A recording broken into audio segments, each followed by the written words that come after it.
Hello there, it's me, it's John Miller, the osteopath again.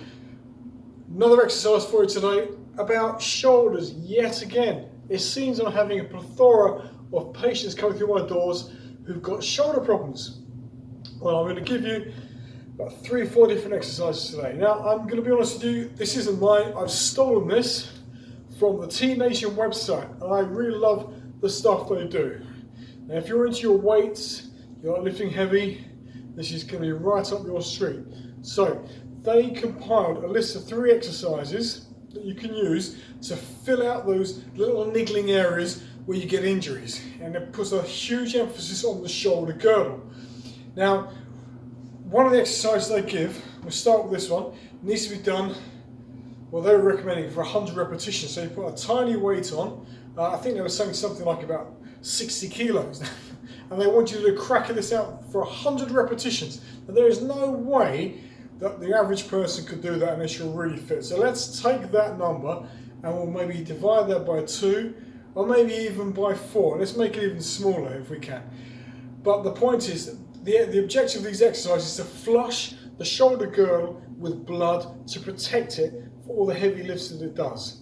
And you would do this on your off days. So this is like your rehab days. So let's start with the first exercise. And the first exercise is really similar to somewhere between an upright row and a bent over row. And what they're trying to, of course, achieve is hitting somewhere between the lats and the traps, but also the rear delts. Now, this is how you do the exercise. You bend, you get yourself down, get yourself a barbell in this position like so, and you bend a little bit, but not a lot, okay? And you're going to bring the arms up. You're going to draw the barbell to your tummy, just above your belly button. As you can see here, the arms are coming out to the side only slightly, and just lift it up and down. So it's just like a wide grip, bent over row, but you're only leaning forward a little bit, okay? To make sure the elbows flare out to the sides, you hit the rear delts nicely, you hit the rhomboids nicely, and you're hitting, of course, the traps. They're getting absolutely hammered in this position. And you can actually shift quite a bit of weight, but you're not there to shift a lot of weight. You're just here to pull back and forth, try and pump the blood into the area. So you want to get a continuous tension. Don't stop at the bottom. Keep rowing back and forth. And ideally, like they said, was 100 reps. So you want to try maybe 25, and certainly don't use loads as well. I've got a couple of 10 kilos on there, and even that's pushing it a little bit. Okay, so try those first. Get the back of the shoulder really pumps out with blood. What's good about this is that with a normal upright row, you're putting a massive compression through the shoulder joint, AC joints at the top. Your supraspinatus muscle in particular, tendon gets absolutely mullered at the top. And this is far less range of motion, it's reduced. So it's much, much safer. After you've done that, try my favourite, the plate raise. Now they recommend about this weight, it's about 10 kilograms. Okay, I'm showing off, I've got 10. You probably might want to use a little less, up to you, and simply do some regular plate raises. Now shoulders down and back, squeeze the chest and lift above your head and lower back down. You've seen me do this before, one of my favourite exercises. Now, if you've got back problems, do it slowly, do it carefully, don't use your back. I did this about a month ago and I used my back. I was going for 50 reps and guess who ended up with back pain? As a result, me. So try this, just do what you can. Try to watch your posture. It is a struggle. Maybe I should have had less weight. But try this one as well. What's nice about this is, with this particular exercise, you're getting a full range of motion at the top. It is a lightweight, or it should be a lightweight when you're lifting it, so that it's not putting as much strain on your body. Obviously, if it does hurt, stop. But it's a great exercise for anterior delt. Gets the anterior delt working nicely. The squeeze of the dumbbell here, of the weight here will activate your chest. You're using your chest to stabilize it. And as you lift, like I said, squeeze your shoulders together as you lift. So you're feeling the scapular ride down the back as you lift the weight up and down. Again, try that for about 25 reps if you can. It really doesn't matter as long as the weight is light and you can get a really good pump. Okay. And finally, of course, your biceps are really important too. Biceps stabilize the shoulder joint.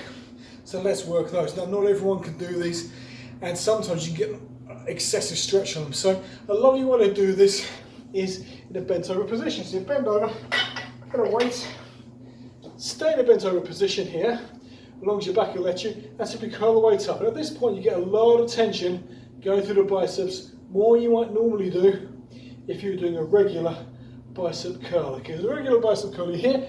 At this point here, it's easy at the top, but when you're here, it's actually harder at the top of the motion. So it maintains continuous tension on the muscle the whole time. We want to train this because we want to make sure the biceps, which stabilizes your shoulder, is working very well to stabilize it and do its job, as well as lift the weight up in that. So there you go. There's your 3 exercises we want to try and do generally for shoulder health you might not normally find in your average workout. One more bonus exercise. Let's use the tiny weight here, little dumbbell. Now, if you are getting problems with lateral raises or anything like that, what we can do is you can do a partial lateral raise. Now, I nicked this one from Arnold Schwarzenegger. So all you need is a bench set up at approximately 45 degrees. Or you can have it flat, bring your legs up, make sure your core is nice and tight, bend your elbow to 90 degrees, as if you're doing an infraspinatus exercise, but you're going to simply do a lateral raise. At the top of the motion up here, there's just no weight on it at all. So you're going to need to focus just around this point here. Now, with the advantage of this exercise is, as you lift it up and down, you're finding it a lot harder at the bottom of the motion than you normally would. So it hits those parts you don't normally get to. But most importantly, it takes the pressure off the top of the shoulders. If you've got a bursitis in there, it's going to be much easier for you to maintain the shoulder function by doing some lateral raises. And it is harder. I've got 5 kilos there. I'm finding it a bit of a struggle. I can normally do a heck of a lot more than that. Mind you, I would say, wouldn't I? But anyway, give these exercises a try. See how you get on. And I'll see you in the next video. Take care.